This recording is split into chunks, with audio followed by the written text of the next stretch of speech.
Salam sejahtera, saudara yang kekasih di dalam nama Tuhan Yesus Kristus.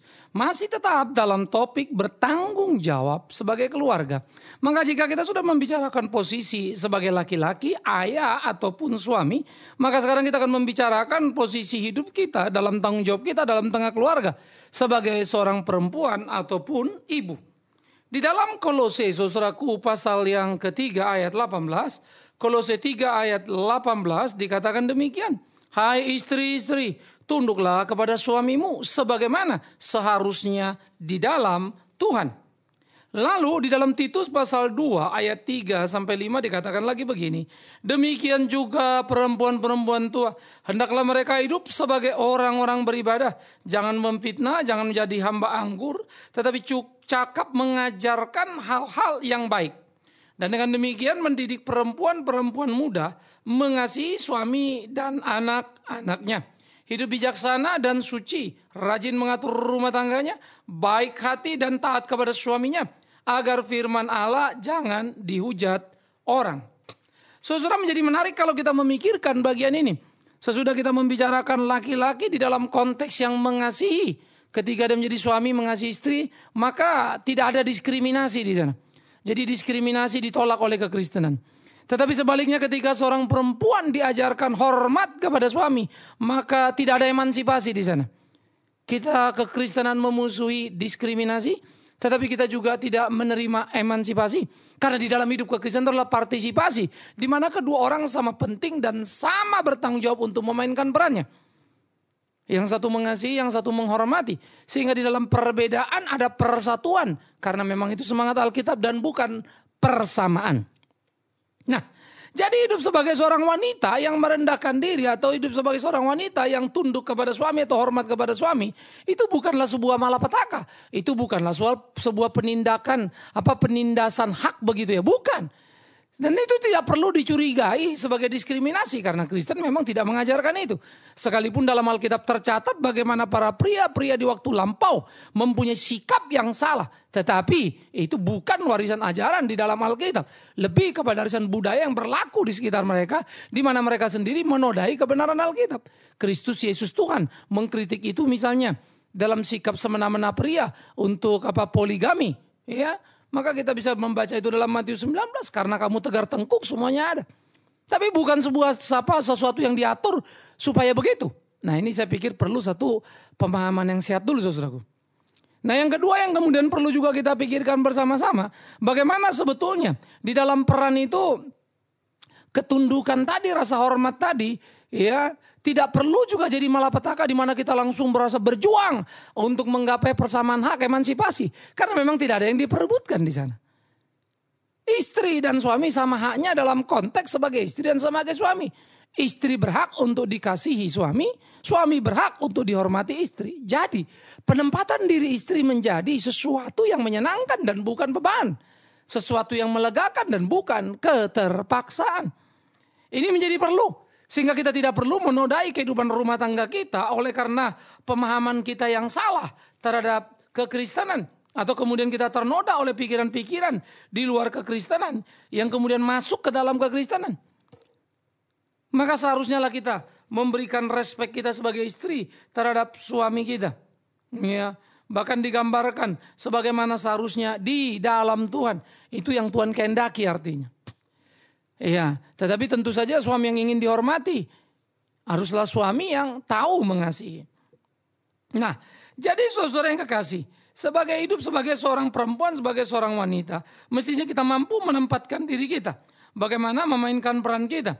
Bagaimana seharusnya kita hidup di tengah-tengah pergumulan zaman ini. Supaya kita hidup sebagai orang-orang yang beribadah.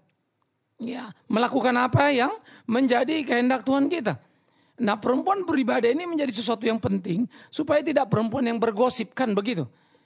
Nah, sehingga di dalam memainkan peran sebagai perempuan yang tidak bergosip, maka saya percaya perempuan-perempuan seperti ini tidak akan punya waktu untuk kemudian juga menggosipkan isi rumah tangganya.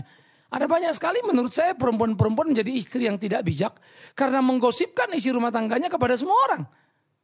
Sehingga sebetulnya yang terjadi adalah dia mempermalukan dirinya sendiri. Tetapi itu muncul sebagai perasaan jengkel dia, benci dia.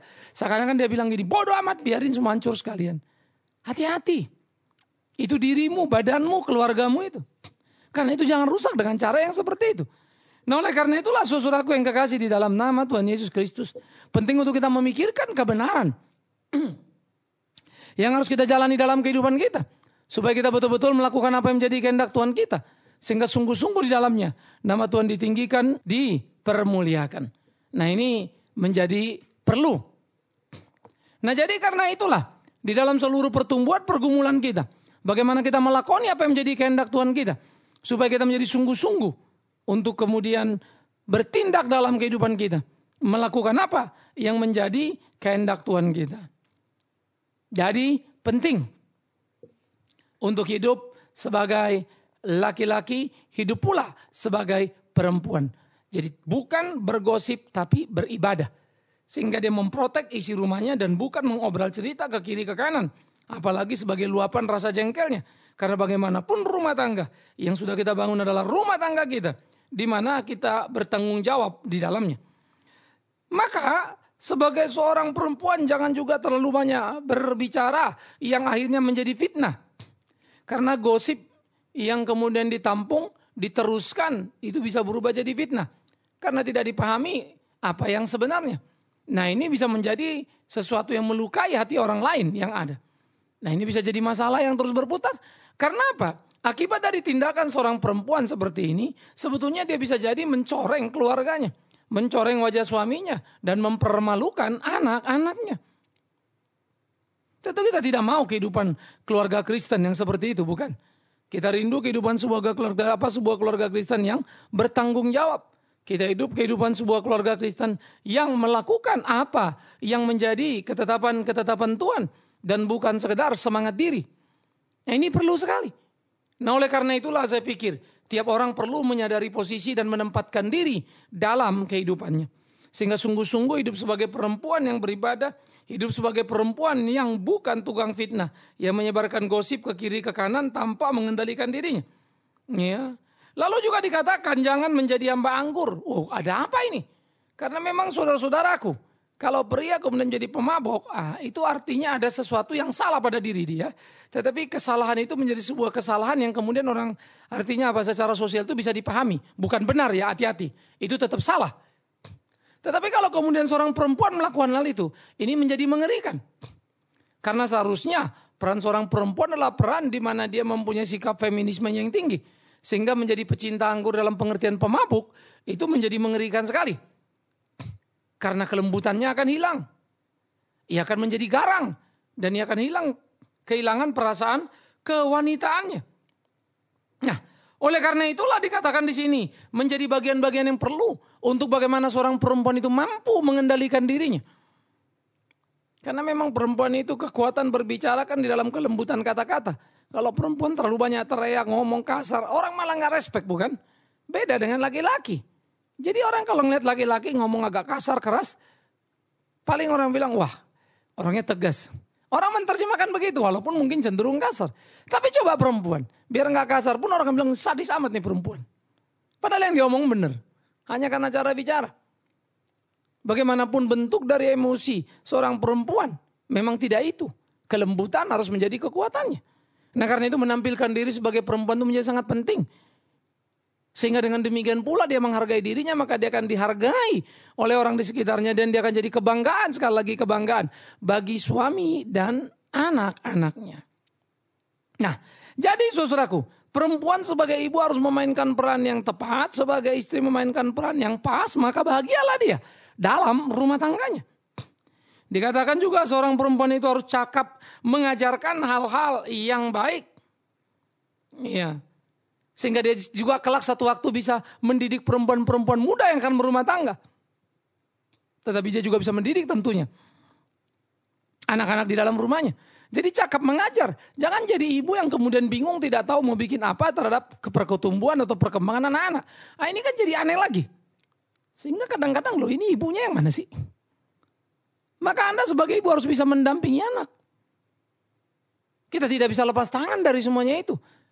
Beri ke babysitter sekolah, beri lepas saja begitu. Nggak bisa. Ya, karena itu ya tanggung jawab sebagai ibu harus ada pada diri kita. Soal kemudian kita kerja capek dan lain sebagainya, itu sesuatu kebutuhan ekonomi yang mungkin tidak terhindari, tetapi tidak cukup untuk menjadikan alasan ibu tidak memainkan peran dalam rumahnya. Karena akan sia-sia uang yang kita cari kalau kita kehilangan anak kita sendiri dalam rumah kita. Artinya menjadi anak yang tidak penurut, anak yang liar, yang tidak bisa kita atur. Anak yang merasa papa mama itu tidak dekat dengan dia. Itu ironis bukan? Nah, karena itu dia mesti cakap mengajar. Maka dia harus membenahi dirinya, mempersiapkan dirinya. Dia banyak belajar supaya dia mampu mengajar. Bagaimana menuntun membimbing anak-anaknya. Orang-orang yang ada di sekitarnya. Sehingga dengan demikian, ia menjadi seorang perempuan yang mampu dalam belajarnya tadi. Menyenangkan dan mengasihi suami dan anak-anaknya. Alangkah indahnya. Alangkah manisnya. Di situ kebahagiaan wanita. Ketika si wanita sebagai istri sangat dikasihi suami. Ketika si wanita sebagai ibu sangat dikagumi anak-anak. Tapi bagaimana Anda mau mendapatkan kasih dan kekaguman? Kasih dari suami, kekaguman dari anak. Kalau Anda kemudian hanya menimbulkan rasa jengkel dan kemarahan yang tidak berkesudahan. Karena itu, saya pikir apa yang diajarkan Alkitab tepat sekali. Bagaimana kemudian hidup dalam bijaksana, hidup yang beribadah, hidup tidak memfitnah atau gosip sana sini. Tetapi hidup yang melengkapi diri. Sehingga memiliki kemampuan dan cakap untuk mengajarkan prinsip-prinsip kebenaran. Memelihara kesucian hidup menjadi sesuatu yang penting dalam dirinya. Dan mampu untuk mengatur rumah tangganya. Dia bukan saja mampu tetapi juga mau. Bukan saja mau tetapi juga mampu. Dia rajin. Sehingga dia membuat rumah itu selalu menjadi tampak menyenangkan. Sehingga tiap orang pulang ke rumah serasa masuk sebuah istana. Ya, itu perlu sekali. Nah jadi di sana di rumah itu terasa ada sentuhan wanita di sana. Ya saya kira banyak sekali rumah-rumah yang kadang-kadang kurang berasa sentuhan wanitanya. Nah mestinya tiap ibu-ibu menyadari ini. Kadang-kadang karena ke aktivitas kita tiap hari ini kerja itu. Sehingga kadang-kali kita rasa udah pulang capek lalu kita ya sudah asal lewat saja ya. Sehingga suasana rumah sebetulnya tidak ada suasana kelembutan kadang. Nah itu bahaya sekali. Tidak lagi ada suasana kalau di rumah itu ada ibu atau ada perempuan yang kemudian menata ini dan itu menjadi rapi dan manis. Kita rutinitas dan terjebak. Apalagi kalau tidak ada pembantu semakin kacau lah semuanya. Karena banyak pembenaran yang bisa dilakukan. Bahkan ketika ada pembantu pun seringkali ibu-ibu tak mampu untuk mengatur, mengarahkan pembantu untuk mengerja dengan tepat. Yang ada paling marah-marah, ribut-ribut terus. Mau ginilah, begitulah. Sehingga seringkali kemudian pembantu tidak tahan lama. Pembantu tidak tahan lama bukan karena urusan dengan tuan rumah. Tapi lebih banyak kan dengan nyonya rumah bukan? Nah ibu-ibu lalu punya 1001 alasan. Ya untuk marah pada pembantu. Tapi sayang kurang bijaksana untuk mau mengintrospeksi dirinya. Kenapa pembantunya seperti itu? Saya pikir kita perlu untuk berani mengevaluasi diri kita. Jangan hanya karena kita sudah menggaji pembantu kita. Maka kita lantas dengan semena-mena memberikan penilaian dia sendiri yang salah dan salah terus. Ya. Karena saya pikir banyak sekali ibu-ibu merasa pembantu ini begini begitu. Saya selalu suka berkata, ya kalau kita mau pembantu yang rapi, yang bagus, gampang. Ya bayar dia sebagai sekretaris, cari yang kualifikasi sekretaris kan. Apa Anda sanggup bayar itu? Ya, saya pikir mesti dipikirkan baik-baik orang dari kampung bayar tidak terlalu mahal-mahal amat lalu maunya yang hebat amat. Dari mana logikanya itu? Ya, karena pembantu adalah orang kepercayaan kita di rumah. Mau berapa Anda bayar kepercayaan itu? Jadi hargai, perhatikan mereka. Nah ini ibu-ibu jadi penting. Menciptakan keteduhan dalam rumah sehingga pembantu selalu merasa betah. Ada kelembutan di sana. Iya. Sehingga seorang wanita tadi dikatakan dia menjadi baik hati. Weh menarik ya. Ya jadi dia penuh hal yang pengertian. Namanya wanita kan punya rasa feminismenya kan gitu. Jangan kemudian jadi cerewet semaunya saja. Mampu hanya marah tapi tidak mampu mengelola. Ironis sekali. Marah bukan sesuatu yang salah. Tapi marah seorang wanita yang berlebihan. Itu sangat mengerikan. Karena tidak mencerminkan keperempuannya. Nah, jadi saudaraku yang kekasih. Disinilah kita perlu untuk menempatkan diri kita di dalam memainkan peran kita. Sehingga kita sungguh-sungguh menjadi wanita. Menjadi perempuan. Iya, yang mampu memberi keteduhan dalam rumah. Yang kemudian menjadi dikasih suami, dihormati anak-anak.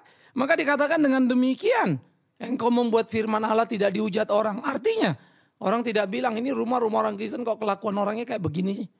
Perempuan Kristen kok begini sih. Tapi ada keteduhan ketenangan. Bahkan sebaliknya, ketika suami itu kemudian karena ketegangan kerja agak sedikit emosi meledak-ledak dan cenderung berangasan, disitulah istri memberikan keteduhan dan ketenangan. Bukan sebaliknya, mengkompori sehingga menciptakan ledakan. Nah kalau sudah terjadi ribut, ledak, mulai berkeluh kesah. Pembantu inilah susah lah, beginilah. Saya kira memang makin hari pembantu akan makin susah. Persoalannya, seperti apa kita mengatasi dan seperti apa kita memanagenya itu kan perlu juga toh. Kita periksa diri kita, sudah benar apa salah? Nah saya pikir ini harus menjadi kesadaran penuh pada kita semua. Yang kedua juga saya pikir kita perlu memikirkan di dalam konteks seperti ini. Jangan cuma kita ribut suami kita begini, suami kita begitu. Kita lihat diri kita, apa yang sudah kita lakukan. Kalau memang kita sudah melakukan baik, tenangkan batinmu. Pergumulan, persoalan, badai boleh tiba. Tapi engkau akan kuat mengatasinya. Tapi sebaliknya, kalau memang itu ada bagian daripadamu yang salah, segera rubah dirimu sebagai seorang perempuan, sebagai seorang istri. Sehingga ada keteduhan, ketenangan yang kau menangkan. Apalagi kalau kemudian sudah sama suami ribut mulu, anak-anak kacau semua. Sudah pasti, kita hampir pasti ya di sana ada salah kan. Karena biasanya ibu-ibu yang ribut dengan suami, tapi kalau dia ibu yang baik, anaknya akur dan bisa dikendalikannya. Itu akan kelihatan kualifikasinya. Ya, ini perlu. Sehingga keluarga-keluarga yang disebut broken home istilahnya begitu ya. Lalu suami bagaimana, anak narkoba dan seterusnya. Lebih karena apa? Karena kita tidak bisa mengelola rumah itu. Nah jadi saya pikir ini perlu untuk menjadi pemikiran-pemikiran serius kita. Saudaraku yang kekasih di dalam Tuhan. Nah oleh karena itulah, bagaimana kemampuan-kemampuan kita untuk menempatkan diri dalam hidup kita, sehingga Tuhan sungguh dipermuliakan lewat kehidupan kita. Itu menjadi tuntutan serius yang harus kita perhatikan. Karena itu, jangan pernah lalai dalam hidup mensyukuri apa yang Tuhan lakukan dalam kehidupan ini. Jangan lalai untuk memainkan peran dalam kehidupan. Peran sebagai istri, peran sebagai ibu. Karena itu penting sekali. Oleh karena itu biarlah tiap perempuan tahu menempatkan dirinya. Tiap perempuan bijak untuk memainkan perannya. Sehingga tiap perempuan menggapai ya apa yang menjadi panggilannya. Sehingga dia bisa bertanggung jawab penuh dalam hidupnya sebagai keluarga. Memainkan peran tadi sebagai ibu maupun sebagai istri. Nah itulah perempuan yang berbahagia. Tetapi sekali lagi, bagi perempuan yang hanya mengumbar nafsunya, hanya mau berteriak ini dan itu, yang kehilangan rasa kewanitaannya, ia hanya sedang membangun malapetaka dalam hidupnya.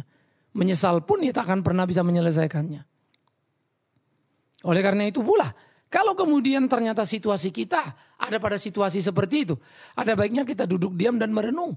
Jangan terus-menerus hanya menyalahkan orang di sekitar kita. Ada baiknya kita merenung dan melihat kesalahan kita. Kenapa anak-anak tidak bisa diatur? Kenapa suami begini? Sebaliknya kita juga berdoa. Tak selalu hidup ini menguntungkan. Tak selalu semua bisa kita lakukan seperti apa yang kita mau. Tapi ada yang perlu kita tahu. Tuhan tidak pernah meninggalkan kita.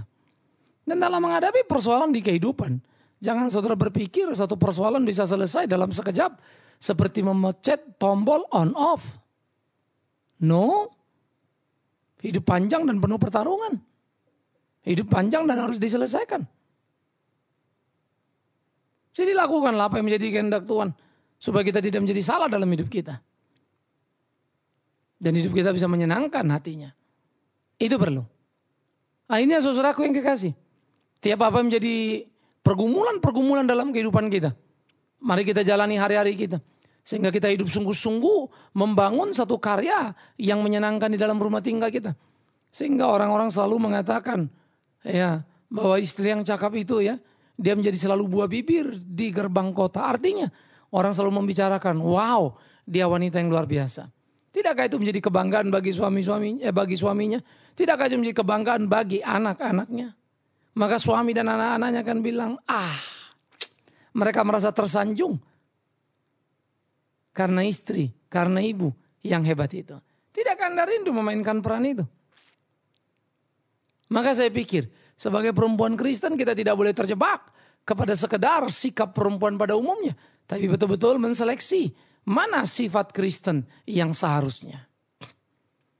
Jadi kita tidak kejebak kepada model umum. Tapi yang warna itu loh, yang Kristiani itu loh. Karena memang sudah seharusnya kita hidup di hadapan Tuhan. Karena sudah seharusnya kita hidup menyenangkan hati Tuhan. Sehingga hidup kita sungguh-sungguh hidup yang berguna. Hidup yang memuliakan namanya senantiasa. Sehingga di dalam seluruh kehidupan kita, nama Tuhan saja yang ditinggikan. Ini perlu saudaraku. Karena itu jalani hari-harimu. Lakukan apa yang menjadi kehendak Tuhanmu. Supaya hidupmu menjadi hidup yang memuliakan nama Dia selalu. Dan biarlah hari-hari kita menjadi gegap gempita kemenangan.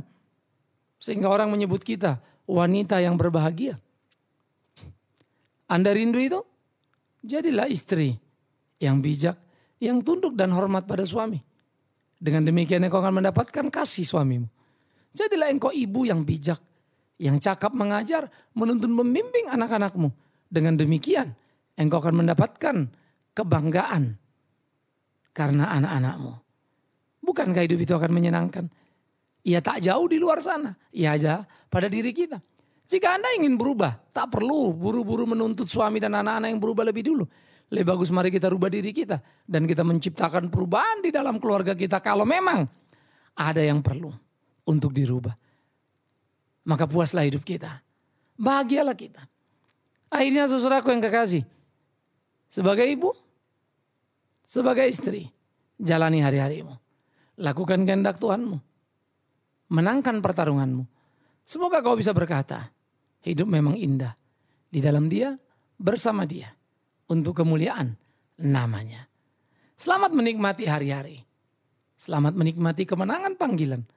Sebagai istri, sebagai ibu. Tuhan memberkati. Amin. Mari kita berdoa.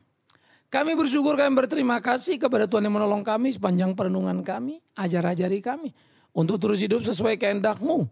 Hidup sebagai suami ataupun ayah. Begitu pula hidup sebagai seorang istri ataupun ibu. Sehingga kami bisa memainkan peran kami dalam kehidupan kami. Menjalani hari-hari kami. Sehingga hidup kami sungguh-sungguh jadi hidup yang bijak. Yang menyenangkan hati-Mu. Terima kasih Tuhan. Dimanapun kami berada, bentuk kami dalam kehidupan keluarga kami sebagai keluarga Kristen. Supaya Tuhan dipermuliakan. Dalam nama Tuhan Yesus Kristus kami berdoa. Amin.